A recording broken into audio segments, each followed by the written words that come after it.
to share people's incredible stories in the hopes of encouraging you to keep going no matter how hard it is, and to show you how loved you are by your Heavenly Father. This week, I have the honor of sharing with you Jessi's story. Jessi graduated with her master's degree in counseling and had an amazing career at a local school. She was living the dream life until one day everything around her began to crumble. Her fears took over and she turned to drugs to get through. Before long, she found herself sneaking contraband into a jail and then ended up there herself. Jessi went from never being in trouble to being a convicted felon. Watch to see how God used her mistakes to change lives. So tell me a little bit about yourself. Well, my name is Jessi. I am now currently the program director and the IOP therapist for True Purpose Ministries. I went to the program and graduated there 2 years ago. So I'm very thankful for where the Lord has brought me today. But it didn't always start off that way. I had a pretty decent childhood. I mean, it was really good. I had a mom who loved me, and I had a dad, but he wasn't in my life really on a consistent basis until I was 5 years old. And then she married my stepdad, who is the one who raised me, who, taught me how to tie my shoe, how to drive my car, all those kinds of good things. So I didn't really realize that how much of him not being in my life those first 5 years was important until I got older. I went through school, graduated high school, like I said, pretty normal life, nothing too dramatic or anything like that. I went on to school. I graduated from East Tennessee State University with a degree in marketing. I had absolutely no intentions of ever teaching school because my parents were both in education, but I had the opportunity to teach marketing at the high school that I went to. So I did that. And then I decided I was going to go back to school. And that was something I swore I was not going to do once I graduated from East Tennessee State. But the Lord opened the door for me to go to Carson Newman. I went to Carson Newman and got my master's in school counseling. And then I was a school counselor for 3 years. And then at that point, I lost my job. And then I found out that my son's father, who was cheating on me, and he had another girl pregnant. So that is when I was about 35 at that time, that I thought it would be a good idea to smoke meth on the weekend. So that's when that started. And then it just progressively, it got worse. And then at the end of my addiction, I was an IV drug user. So throughout all that time, I didn't realize it until later on. But, those fears of abandonment, those things of just not ever being good enough, and just that struggle that the drugs seemed to quieten at that time. So I would do that. I would go to work. I was a counselor through youth villages. And I'm not sure if anybody would be familiar with that, but it is a place where people will go into the homes to try to keep children in the home or transition the kids back from being in DCS custody. So here I was getting high. I was going to work, thinking that nobody knew what was going on.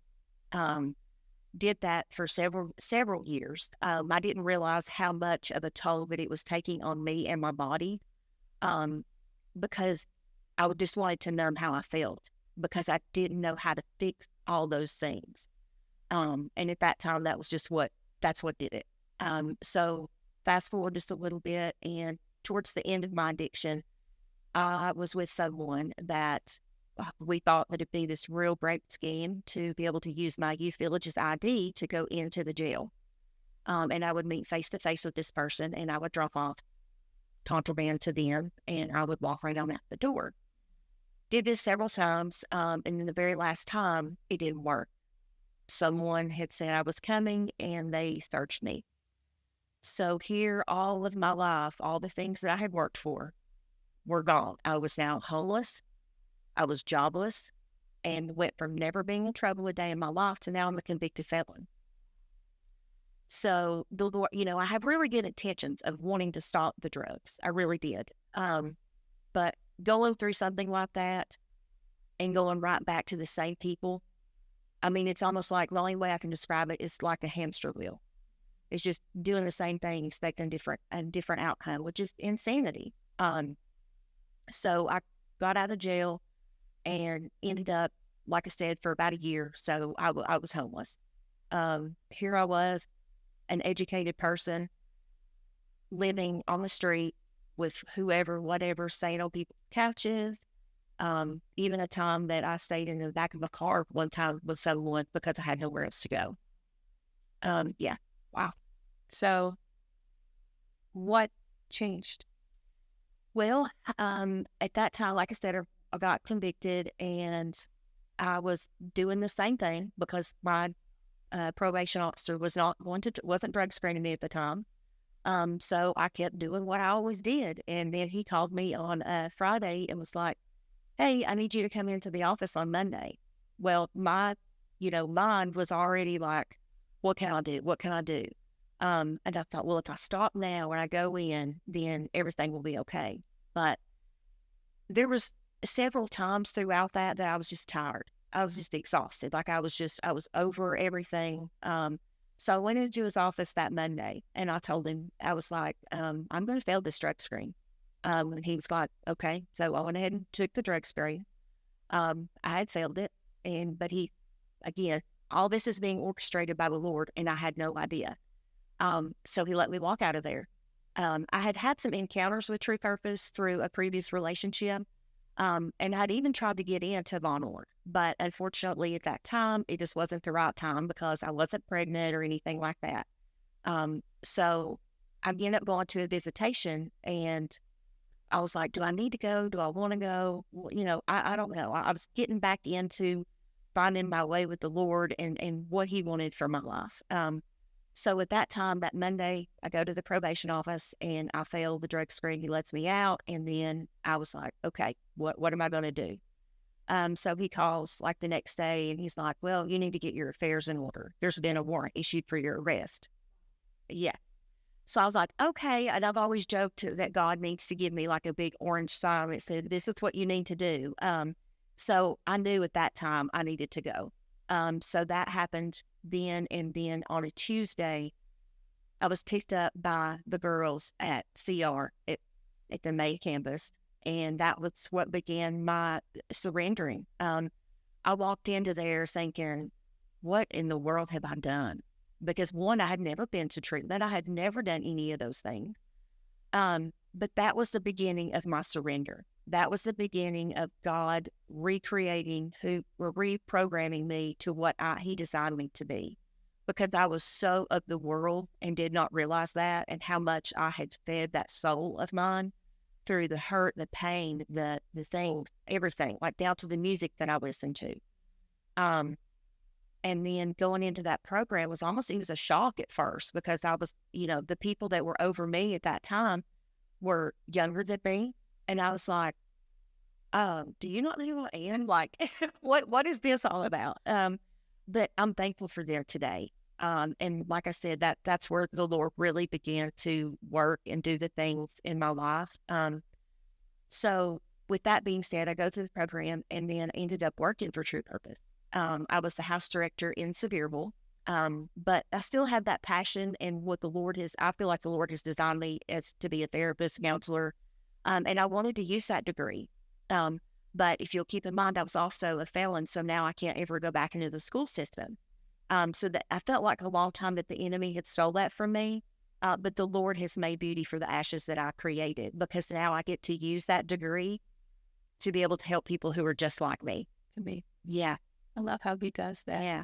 And I love how you became what you needed, right? You said you went through all this trauma or these abandonment issues, and a counselor would have been really helpful at that time, right? So like, yeah. But either you didn't reach out or you didn't find one, but now the Lord has made you that for someone else. Yeah. And that's so beautiful how he does that. It is. Wow. Your story is very unique in that your addiction started so much later in your life. You weren't most of the stories, it's a teenager in high school. So I love that you're willing to share that you like had a job, like you were a professional, you had an education, but the enemy is still attacking, right? A job, an education, a career, a family, like none of those things shield you from the attacks of the enemy or the things of this world. only Jesus does that, right? And so I'm glad that you're helping people through that very thing.